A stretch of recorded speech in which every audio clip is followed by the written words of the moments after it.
Hello friends, आज की इस वीडियो लेक्चर में आपका स्वागत है। आज हम बात करने वाले class 12 NCERT physics chapter number first electrostatics यानी स्थिर वैद्युतिकी। स्थिर वैद्युतिकी फिजिक्स यानी भौतिकी की वह शाखा है जिसके अंदर हम आवेश का अध्ययन करते हैं जब आवेश रुकी हुई अवस्था में होता है। तो ये हमारा स्थिर वैद्युतिकी का सेकंड पार्ट है, वैद्युत फ्लक्स। और ये हमारा वैद्युत फ्लक्स का थर्ड वीडियो है। इससे पिछली दो वीडियो में वैद्युत फ्लक्स और गॉस की प्रमेयों को पढ़ चुके हैं। और आज के इस वीडियो लेक्चर में पढ़ने वाले गॉस की प्रमेय के अनुप्रयोग, जिसमें हमारा फर्स्ट अनुप्रयोग है अनंत लंबाई के एक समान आवेश से सीधे तार के निकट वैद्युत क्षेत्र की तीव्रता।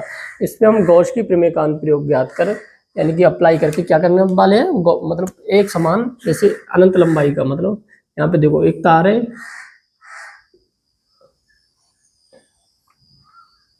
और इस पे क्या एक समान रूप से कोई चार्ज आवेश से चार्ज है, इस पे विद्युत चार्ज क्या रहा, ये रहा, ठीक है। तो हमें क्या करना है, इसके किसी भी एक पास के बिंदु पे, ठीक है, सपोज करो r दूरी पे क्या करना है, वैद्युत क्षेत्र की तीव्रता ज्ञात करनी है p पॉइंट पे, ठीक है।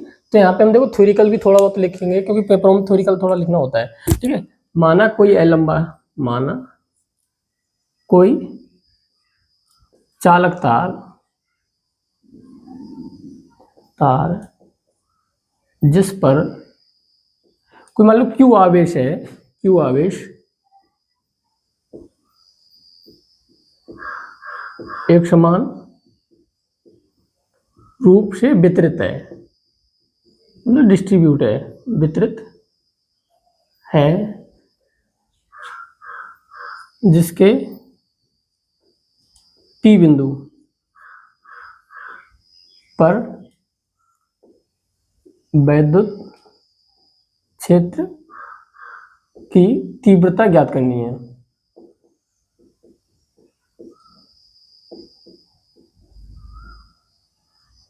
ठीक है, वैद्युत क्षेत्र की तीव्रता किस बिंदु पे ज्ञात करनी है, P बिंदु पे। और जो चालक तार से r दूरी पर स्थित है, जो चालक तार से r दूरी पर स्थित है।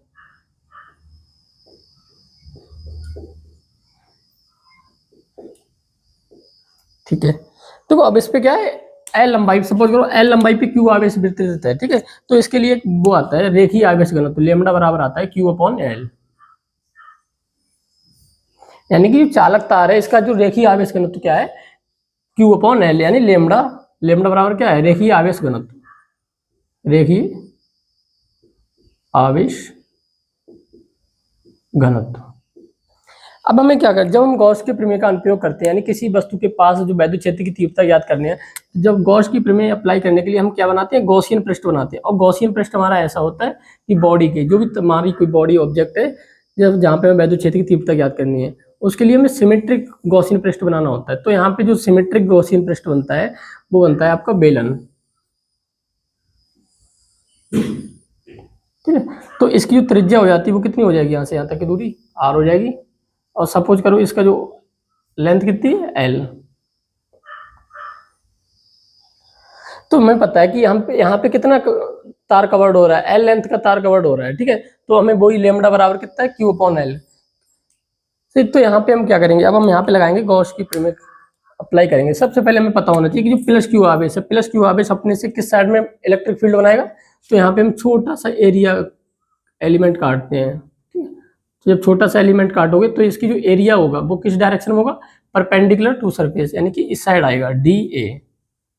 और यहाँ से जो वैद्युत क्षेत्र की तीव्रता बनेगी, यहाँ से मतलब प्लस से किधर बनती है वैद्युत क्षेत्र की तीव्रता, हमेशा बाहर की तरफ, प्लस से हमेशा बाहर की तरफ। तो ये हमारी इलेक्ट्रिक फील्ड होगी, ठीक है। तो यहाँ पे हमें तीन सरफेस देखने को मिल रहे हैं, सरफेस फर्स्ट, सरफेस सेकंड और सरफेस थर्ड। यहाँ से हम तीन बिंदुओं से वैद्युत फ्लक्स हमारा गुजरने वाला है।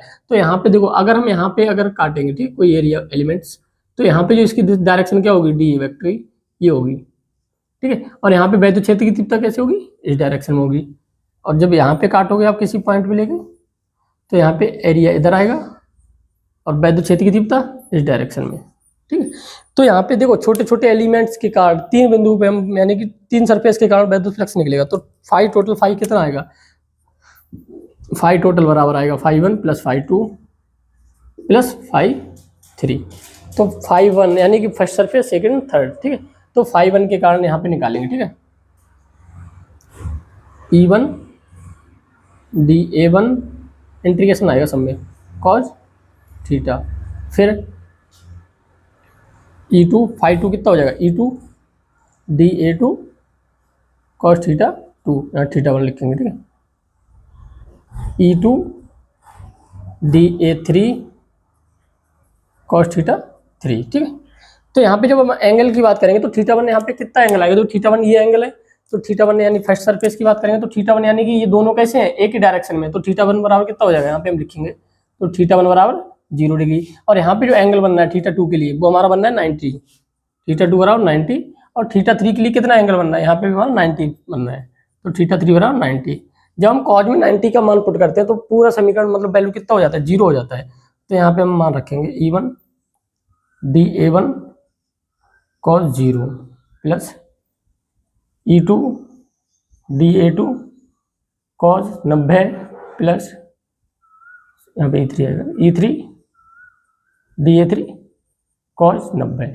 अच्छा cos 90 का मान कितना होता है, 0, cos 0 का मान होता है 1, तो E1 DA1 गुणा 1 प्लस E2 DA2 गुणा 0 प्लस E3 DA3 गुणा 0, क्योंकि cos 90 बराबर कितना है 0, तो ये तो हमारे क्या हो जाएंगे, दोनों पार्ट 0 हो जाएंगे, ठीक है। तो यहाँ पे जो बचेगा हमारा फाई टोटल बराबर हो जाएगा E1 DA1 प्लस 0। अब यहाँ 0 हम लिखेंगे नहीं, तो ये हो जाता है, ठीक है। अब हम इसको सॉल्व करेंगे, ठीक है। तो फाई टोटल मतलब फाई लिखेंगे इसको हम, फाई बराबर, तो ई क्या है, कांस्टेंट है, तो ई बाहर आ जाएगा और इंटीग्रेशन DA1। अगर हम इस पूरे एरिया को कैलकुलेट करें, छोटा छोटा एरिया काटते जाएं छोटे छोटे, और जो सभी को क्या करते हैं जोड़ते जाएं, तो जो फ्लक्स आएगा वो टोटल फ्लक्स निकल के आ जाएगा। और इसका जो वक्र पृष्ठ होता है बेलन का वो कितना होता है, तो हमें पता है, बेलन यहाँ पे इंपॉर्टेंट पार्ट लिख रहे हैं, बेलन का वक्र पृष्ठ यानी कि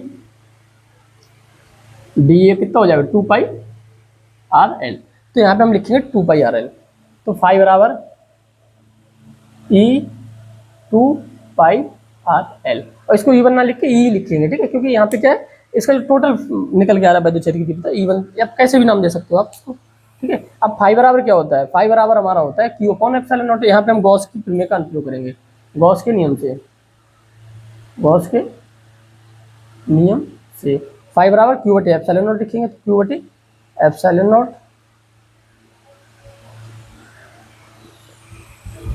E गुणा 2 पाई RL, ठीक है। अब E के बटे में हम E का मान निकालना है, तो E बराबर हमारा हो जाएगा 1/2 पाई ε0 लिखेंगे, 2 पाई ε0 QR L, ठीक है। अब देखो Q/L क्या होता है, हमें पता पहले से पता है, Q/ क्या हो जाता है, लेमडा हो जाता है हमारा, ठीक है। तो E बराबर हमारा हो जाएगा 1/2 पाई ε0, Q/L क्या हो जाएगा लेमडा, तो लेमडा बटे R।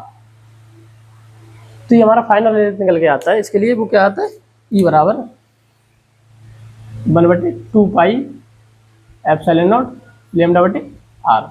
अगर इस क्वेश्चन में हम ऊपर नीचे 2 से गुणा करते हैं तो हमारा आ जाता है E बराबर 1/4 पाई ε0 2 लेमडा अपॉन R। ये सब क्वेश्चन सॉल्व करते हैं तो 1/4 पाई ε0 का मान हमें पता होता है, इसलिए हमने ऐसा किया, ठीक। तो ये हमारा फाइनल रिजल्ट आ जाता है, ठीक है, फाइनल रिजल्ट, ठीक है। अब हमें पता है कि जो हम आर, देखो ई और आर में क्या संबंध आ रहा है, ई व्युत्क्रमानुपाती आ रहा है 1/r के, ठीक है। जैसे जैसे आप दूर जाते जाओगे, ठीक है, जैसे जैसे कहाँ जाते जाओगे दूर हटते जाओगे, इससे जितनी दूरी पे निकालोगे वैद्युत क्षेत्र की तीव्रता क्या होगी, कम होती चली जाएगी। तो यहाँ पे जो ग्राफ बनता है, ठीक है, सपोज करो ये ई के लिए दिखा रहा है, ये आर के लिए, ठीक है, तो इस तरीके से हमारा ग्राफ बनेगा। जैसे जैसे आर का मान बढ़ता जाएगा, अब आर का मान बढ़ रहा है तो ई का मान घटता चला जाएगा, ठीक है। ये एक्स अक्ष होगी हमारी और ये वाई अक्ष। तो ये हमारा क्या होता है, अनंत लंबाई के एक समान आवेशित चालक तार के निकट वैद्युत क्षेत्र की तीव्रता का एक व्यंजक निकल के आता है, जो बोर्ड पॉइंट सब व्यू से बोर्ड एग्जाम में सबसे ज्यादा पूछे जाने वाला क्वेश्चन है, ठीक है। यहाँ से कभी कभी न्यूमेरिकल से भी आता है तो यहाँ से हम सॉल्व कर सकते हैं, बट ये हमें अच्छे से आना चाहिए, इसलिए।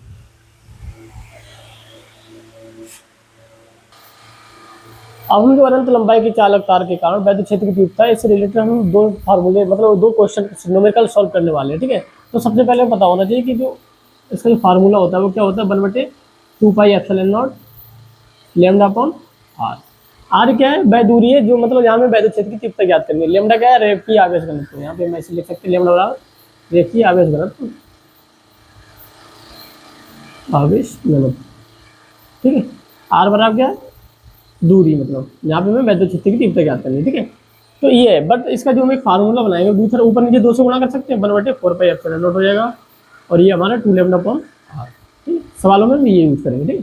तो पहला क्वेश्चन हमारा क्या कह रहा है, अनंत लंबाई के चालक तार से, तो मान लो कि अनंत लंबाई का एक चालक तार है और इस पे एक समान रूप से कोई आवेश वितरित है, और इससे 2 मीटर दूरी पे, कितनी मीटर की, 2 मीटर की दूरी पे एक वैद्युत क्षेत्र की तीव्रता दे रखी है। यहाँ पे मतलब की पॉइंट में वैद्युत क्षेत्र की तीव्रता ई का मान दे रखा है 4.5 गुणा 10⁴ मीटर पर कूलम है। तो देखिए आवेश घनत्व में लैम्डा ज्ञात करना है, आर का मान हमें दे रखा है 2 मीटर न्यूटन पर कूलम, ठीक है। तो इसके लिए हम फार्मूला यूज करेंगे, ई बराबर 1/4πε0 2 लैम्डा अपॉन आर, ठीक है। तो हम यहाँ पे मान पुट करेंगे इस फार्मूले में। ई का मान कितना दे रखा है 4.5 गुणा 10⁴ 1/4πε क्या हो जाता है 9 गुणा 10⁹ 2 गुणा, देखिए आवेश घनत्व लैम्डा का मान ज्ञात करना, बटे आर का मान मतलब कितना है 2 दे रखा है, ठीक है, 2 मीटर, ठीक है। 2 से 2 खत्म हो जाएगा, अब ये संख्या कहाँ नीचे आ जाएगी, ठीक है। तो 4.5 गुणा 10⁴ 4, ये उठ के हाथ पे आएगा, इसके बटे में आ जाएगा, ठीक है। तब 9 गुणा 10⁻9, ये इससे काट देंगे तो ये 0.5 आएगा, 0.5 और गुणा 10⁴ गुणा 10⁻ माइनस का ऊपर जाएगा तो कैसे होएगा 9 होएगा। अब गुणा में खाते क्या जुड़ जाती है, ठीक है। तो 10 - 9 कितना हो जाएगा, यानी माइनस का 5 बचेगा, यहाँ पे कितना बचने वाला है माइनस का 5, 0.5 गुणा 10⁻ माइनस का 5, पॉइंट उधर लेके जाएंगे तो कितना हो जाएगा 5 गुणा 10⁻ माइनस का 6, और इसका जो मात्रक आएगा वो क्या आएगा कूलम पर मीटर। ये हमारा आंसर हो जाता है, ठीक है। एक सेकंड क्वेश्चन हमारा, सेकंड क्वेश्चन क्या कह रहा है, अनंत लंबाई के चालक तार का रेखीय आवेश घनत्व लैम्डा का मान इन्होंने दे रखा है, लैम्डा बराबर दे रखे है यहाँ पे 800 माइक्रो कूलम, 800 माइक्रो कूलम, ठीक है। तो लैम्डा बराबर हम ऐसा यूनिट में चेंज करेंगे तो 800 और गुणा 10⁻ माइनस का 6 कूलम पर मीटर है, तो कूलम पर मीटर है, ये हो गया, ठीक है। अब इससे हमें 3 mm की दूरी पे, यानी आर बराबर 3 mm, तो 3 mm को हम ऐसा यूनिट में चेंज करेंगे तो 3 गुणा 10⁻ माइनस का 3 मीटर की दूरी पर वैद्युत क्षेत्र की तीव्रता ज्ञात करनी है। तो ई बराबर हमारा फार्मूला होता है 1/4πε0 2 लैम्डा अपॉन आर। तो 1/4πε का मान कितना होगा 9 गुणा 10⁻9, 2 लैम्डा कितना है तो 2 गुणा 800 और गुणा 10⁻ माइनस का 6, आर का मान कितना रखना हमें 3 गुणा 10⁻ माइनस का 3, 3 गुणा 10⁻ माइनस 3, ठीक है। 3 तिया 9, अब इनकी गुणा कर दो, 3 दूनी 6, 6 गुणा 800 गुणा 10⁻9 गुणा 10⁻ माइनस का 6, अभी पावर ऊपर जाएगी तो कैसी हो जाएगी प्लस की हो जाएगी 10⁻3, ठीक है। तो 9 3 12, 12 में 6 जाएगा कितना बचेगा, यानी यहाँ पे 9 ही 12 में से 6 जाएगा तो 6 बचेगा प्लस का, ठीक है। 8 से 48, 4800 और गुणा 10⁻6, अब 1 2 3 पावर इधर आएगी तो 4.8 गुणा 10⁻3 बढ़ जाएगी पावर 10⁻9 न्यूटन पर कूलम, यानी कि ये हमारी क्या निकल गया कि वैद्युत क्षेत्र की तीव्रता आ गई, ठीक है। इसमें लैम्डा का मान निकालना था। तो आई थिंक जो अनंत लंबाई के चालक तार के कारण जो वैद्युत क्षेत्र की तीव्रता निकालने का जो फार्मूला होता है, इसका जो डेरिवेशन होता है, पूरा कॉन्सेप्ट हम समझ चुके हैं और उससे रिलेटेड तो सवालों को सॉल्व कर चुके हैं। अब हम गॉस की प्रमेय का नेक्स्ट अनुप्रयोग यानी एप्लीकेशन पढ़ने वाले हैं। सेकंड एप्लीकेशन हमारा है अनंत विस्तार की समतल आवेशित अचालक चादर के निकट वैद्युत क्षेत्र की तीव्रता, ठीक है। तो यहाँ भी एक चादर दे रखी है, पहले क्या था एक लंबाई थी जिसमें अब, लेकिन अब क्या हो गया चीजें बदल चुकी हैं, यहाँ पे आ गई चादर। तो देखो इसमें हम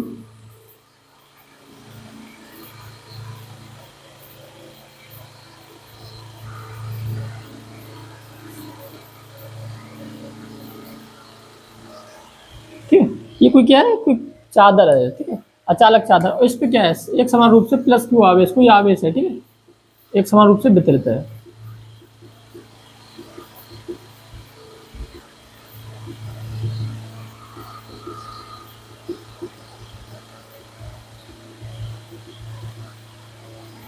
अब देखो ये क्या है 2D बॉडी है ना, इसमें लंबाई और चौड़ाई थी, अभी हमने पहले पढ़ी थी तो उसमें सिर्फ लंबाई थी, तो इसलिए हम वहाँ पे जो रेखीय आवेश घनत्व आया था, बट यहाँ पे जो आवेश घनत्व आएगा वो कैसे आएगा एरिया के कारण आएगा, ठीक है, ठीक है। तो यहाँ पे हम देखो कुछ लिखते हैं,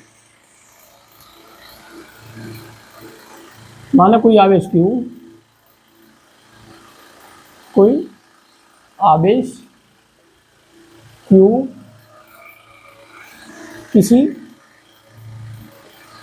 पृष्ठ ए, पृष्ठ मतलब एरिया ए पर एक समान रूप से वितरित हो, एक समान रूप से वितरित है, ऐसा मान सकते हैं, ठीक है। तब उसका पृष्ठीय घनत्व, पृष्ठीय आवेश घनत्व सिग्मा होगा, ठीक है। अब यहाँ पे जो आवेश सिग्मा बराबर क्यू अपॉन ए, यानी कि जो हमारा जो आवेश है वो किस पे डिस्ट्रीब्यूट है, एरिया पे मतलब डिस्ट्रीब्यूट है, ठीक है। तो हमें क्या करना है, इसके देखो यहाँ पे क्या है, चादर है, मतलब ऐसे सपोज करो, ठीक है, जैसे देखो यहाँ पे समझते हैं, ये जैसे कोई एक चादर है, ठीक है, तो यहाँ पे ऐसे बनाया हुआ है हमने, ठीक है। तो सपोज करो ये चादर है, ठीक है, तो इस पे एक समान रूप से कोई आवेश वितरित है, ठीक है। तो इसमें जब हमें एक छोटा सा पॉइंट काटना है इसमें, और हम क्या बनाएंगे, गॉस की नियमानुसार हम क्या बनाते हैं, गॉसियन पृष्ठ की परिकल्पना करते हैं, ठीक है। तो यहाँ पे एक गॉसियन पृष्ठ बनाया, ऐसे सपोज करो ये ऐसे करके रखा हुआ है, ठीक है। तो हमने क्या बनाया, यहाँ पे गॉसियन पृष्ठ बनाया, ठीक। और गॉसियन पृष्ठ कैसा होता है, हमेशा सममित होता है बॉडी के। तो ये हमारा यहाँ पे क्या बनता है, बेलनाकार बनता है, ठीक है। तो बेलनाकार सममित बनेगा, ठीक है। तो यहाँ से आर दूरी और यहाँ से भी आर दूरी पे, ठीक है, सममित है। तो यहाँ पे वैद्युत क्षेत्र की तीव्रता क्या होगी, हर जगह समान होगी, सममित तो अनंत लंबाई विस्तार के कारण, ठीक है। तो यहाँ पे सपोज करो ये पी बिंदु है और यहाँ पे बिंदु है हमारा पी डैश, ठीक है। अब क्या होगा, तो इसके कारण वैद्युत क्षेत्र की तीव्रता कैसे बनेगी, बाहर की तरफ ही तो बनेगी। तो सपोज करो यहाँ पे हमने एक छोटा सा एरिया वेक्टर काटा, ठीक है, छोटा सा एरिया वेक्टर क्या है, डी ए। अब वही छोटा सा एरिया वेक्टर हमने क्या काटा है यहाँ पे, तो जो एरिया वेक्टर की डायरेक्शन होती है वो क्या होती है, परपेंडिकुलर टू द सरफेस। अगर आप यहाँ पे काटोगे, क्या यहाँ पे काटोगे, तो ये परपेंडिकुलर टू सरफेस। और यहाँ पे जो वैद्युत क्षेत्र की तीव्रता होगी वो कैसे होगी, इस ऐसे करके प्लेट रखी हुई तो इस डायरेक्शन में होगी ना, होगी। तो ये यहाँ पे क्या हो जाएगा, जीरो हो जाता है, क्योंकि यहाँ पे एंगल बनता है 90। अच्छा, यहाँ पे जो वैद्युत क्षेत्र की दिशा होगी वो कैसे होगी, इस डायरेक्शन में होगी, अभी पॉइंट, ठीक है, मतलब उससे दूर की तरफ। और पी डैश बिंदु पे कितनी होगी, इधर की होगी, ठीक है। तो यहाँ पे जो एंगल बनेगा जीरो बनेगा, और यहाँ पे जो एंगल बनेगा दोनों साइड वो कितना बनेगा, 90 डिग्री। जब भी 90 डिग्री एंगल बनता है तो हमारा वैद्युत फ्लक्स का मान कितना होता है, जीरो होता है। तो वैद्युत फ्लक्स दो बिंदुओं के कारण आएगा, ठीक है। तो फाई का मान कहाँ पे आएगा, फाई बराबर फाई पी, मतलब इस वाले बिंदु पर फाई पी डैश, और इस सरफेस के कारण क्या आएगा, जीरो आएगा, ठीक है। तो यहाँ पे हम निकालेंगे, तो फाई बराबर कितना होगा, E D A cause, angle कितना है हमें पता है, जीरो है, ठीक है। तब सेकंड फाई बराबर फाई पी बराबर कितना होगा, E D A cos zero. अब कॉस जीरो बराबर कितना होता है, एक होता है। तो ई बराबर फाई बराबर कितना हो जाएगा, ई और डी ए पे क्या आएगा, गुणा वन, ठीक है। ई बाहर आएगा और डी ए, तो ई का मान हमें मान ही निकालना है, ठीक है, गुणा वन। तो फाई बराबर ई। अच्छा, एरिया का जो हम क्या करेंगे, इंटीग्रेशन करेंगे, क्या करेंगे, एरिया का इंटीग्रेशन करेंगे, कितना आएगा, ए कर लो, ठीक है। यहाँ पे भी कितना आएगा, डी ए बराबर कितना हो जाएगा, ए। और छोटा छोटा एरिया जोड़ना है तो टोटल एरिया आ जाएगा यहाँ पे, ठीक है। तो टोटल एरिया आ जाएगा यहाँ पे, तो फाई बराबर ए प्लस ई ए प्लस ये कितना हो जाएगा, 2 ई ए, ठीक है। अब हम क्या करेंगे, गॉस का नियम, गॉस के नियम लगाने पे, गॉस का नियम लगाने पर, ठीक है। तो गॉस का नियम लगाएंगे तो फाई बराबर क्या हो जाएगा, क्यू बटे एप्सिलॉन नॉट बराबर 2 ई ए, ठीक है। तो 2 ई ए आया है, ई का मान हमें निकालना है, तो ई को इक्वल क्या करना है, इसको सब बटे में आ जाएगा, तो ई दो भी बटे में आएगा और ए भी बटे में आएगा। तो ई बराबर आएगा हमारा क्यू बटे 2 ए एप्सिलॉन नॉट। अब 2 बटे ए एप्सिलॉन नॉट का मान कितना होता है, सिग्मा होता है। तो इसका जो मान आएगा ई बराबर सिग्मा बटे 2 एप्सिलॉन नॉट, सही। तो यहाँ पे क्या निकल के आ रहा है, सिग्मा बटे 2 एप्सिलॉन नॉट बराबर ई। ये क्या आ गया, हमारी वैद्युत क्षेत्र की तीव्रता का मान आ गया, ठीक है।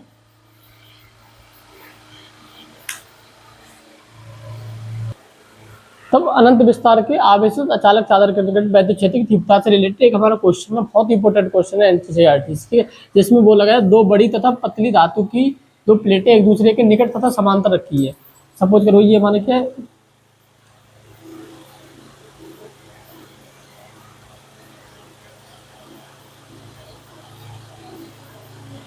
ऐसे करके क्या रखी हुई है, 2 प्लेटें रखी हुई है, ठीक है, पास पास रखी है, ठीक है, और समांतर रखी है, समांतर रखी हुई है, ठीक है। इनके फलकों का पृष्ठ आवेश घनत्व विपरीत प्रकार का है। विपरीत प्रकार का मतलब जो रो सिग्मा का मान है, एक पे प्लस का आवेश है और एक पे माइनस का आवेश है, इसका मतलब ये होता है, ठीक है। अच्छा, जिसका मान इन्होंने दे रखा है रो बराबर दे रखे है 1.7 10 की पावर माइनस का 23 coulomb per metre square, sorry यहाँ पे 23 ना 22, तो ये मान दे रखे हैं यहाँ पे इन्होंने, ठीक है। तो हमें ज्ञात क्या करना है, तो हमें वैद्युत क्षेत्र की तीव्रता ज्ञात करनी है। वैद्युत क्षेत्र की तीव्रता और 2 बिंदुओं पे ज्ञात करनी है, एक तो बाहर ज्ञात करनी है और प्लेटों के बीच में ज्ञात करनी है। यानी इस बिंदु पे ज्ञात कर सकते हैं, बाहर के लिए हम यहाँ भी ज्ञात कर सकते हैं, यहाँ भी ज्ञात कर सकते हैं। इन दोनों बिंदुओं पे ज्ञात करना है, पी बिंदु पे, पी बिंदु पे, इन P1 मान लो, इसको P2 मान लो, ठीक है। इसके बीच में भी हम कहीं पे ज्ञात करना है, ठीक है। सपोज करो यहाँ पे ज्ञात करना है, P3 ज्ञात करना है, ठीक है। तो मैं पहले क्या कहाँ पे ज्ञात करना है, मैं पहले सपोज करो बाहर ज्ञात करना है, ठीक है। तो जो एक समान मतलब जो फार्मूला होता है इसके लिए, समतल चादर के निकट वैद्युत क्षेत्र की तीव्रता के लिए, तो वो हमारा E बराबर होता है सिग्मा बटे 2 एप्सिलॉन नॉट। इसमें दूरी को कंसीडर नहीं किया जाता है क्योंकि यहाँ पे जो पास में ही होती है, ठीक है। क्योंकि यहाँ पे अनंत विस्तार के कारण यहाँ पे दूरी को कंसीडर नहीं किया जाता, ठीक है। तो यहाँ पे अगर हम सपोज करो जो वैद्युत क्षेत्र की तीव्रता निकालेंगे तो प्लस के कारण किधर आती, कैसे आती है, प्लस आवेश के कारण कैसे बनती है वैद्युत क्षेत्र की तीव्रता, अबे फ्रॉम पॉइंट, यानी E1, इसके कारण E1 बना, ठीक है। और इसके कारण कैसे बनेगा, तो ये माइनस का आवेश है, ठीक है। तो यहाँ पे E बनेगा, इसके कारण भी E बनेगा, इसके कारण E बनेगा, बट इसकी डायरेक्शन में मैटर रखती है, ठीक है। तो माइनस क्यू के माइनस क्यू आवेश के कारण किधर बनेगा, E बनेगा, ठीक है। E, तो यहाँ पे जो नेट आएगा इलेक्ट्रिक फील्ड, ठीक है, तो E नेट बाह्य बिंदु के लिए हम बात कर रहे हैं, बाह्य बिंदु, ठीक है। तब E नेट बराबर E माइनस E, ठीक है। ऐसे तो 0 हो जाएगा, E का मान कितना है हमारा सिग्मा बटे 2 एप्सिलॉन नॉट माइनस सिग्मा बटे 2 एप्सिलॉन नॉट, ठीक है। तो ये हमारा कितना आएगा, 0 निकल के आएगा बाह्य बिंदु के लिए, ठीक है। अब चाहे आप इधर निकालो चाहे इधर निकालो, बाहर कितना आना है, 0 आना है, ठीक है। तो अब एक पॉइंट आता है, देखो इसी कंडीशन कब अप्लाई होती है, बाहर कब 0 आता है, जब दोनों पे अलग अलग आवेश उपस्थित हो। अब यहाँ पे आएंगे, ठीक है। तो यहाँ पे जो आवेश निकल के आएगा, वैद्युत क्षेत्र की डायरेक्शन क्या होगी, इस वाले बिंदु के कारण प्लस क्यू आवेश के कारण इस डायरेक्शन में आएगी, ठीक है। अब माइनस क्यू आवेश के कारण वैद्युत क्षेत्र की तीव्रता किधर बनेगी, वो अपने पास की तरफ बनती है, यानी माइनस क्यू के पास की ओर, और प्लस से किधर बनती है, वैद्युत क्षेत्र बल रेखा किधर बनती है, दूर की तरफ, और माइनस के पास की तरफ, ठीक है। तो ये E और E, ठीक है। तो हम बीच की बात कर रहे हैं, ठीक है, बीच में। तो E नेट बराबर कितना हो रहा है, यानी कि दोनों को डायरेक्शन एक ही है तो जुड़ जाएंगे, ठीक है। तब E प्लस E, तो ये हमारा हो गया 2E। अब E का मान कितना होता है, 2 बटे सिग्मा बटे 2 एप्सिलॉन नॉट, ये फार्मूला था E का, 2 से 2 खत्म हो जाएगा तो सिग्मा बटे एप्सिलॉन नॉट। अब इसका मान हमें रखना है, सिग्मा का मान कितना दे रखे 1.7 गुणा इसकी पावर माइनस का 22 8.85 गुणा 10 की पावर माइनस का 12, ठीक है।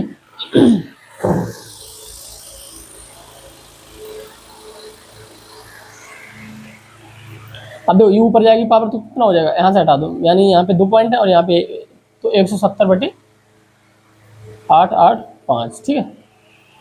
और ये ऊपर जाएगा तो हो जाएगा 10 की पावर माइनस का 22 है, और ये प्लस का हो जाएगा 10 की पावर 12 है। तो यहाँ पे हमारा कितना बच रहा है, 10 की पावर माइनस का 10 बच रहा है, ठीक है। तो यहाँ पे पॉइंट लगाएंगे, पॉइंट लगा के 0 बढ़ेगा तो यहाँ पे आएगा 192 आ जाता है, ठीक। कैलकुलेशन करने पर कितना आएगा 192 और गुणा 10 की पावर माइनस का 10। अब यहाँ पे एक पॉइंट उधर लेके जाएंगे तो 1.92 गुणा 10 की पावर माइनस का 11, यानी ये हमारा कितना निकल के आ रहा है, वैद्युत क्षेत्र की तीव्रता आ रही है, कहाँ पे आ रही है, मध्य बिंदु पे ना, इसके बीच में आ रही है, ठीक है।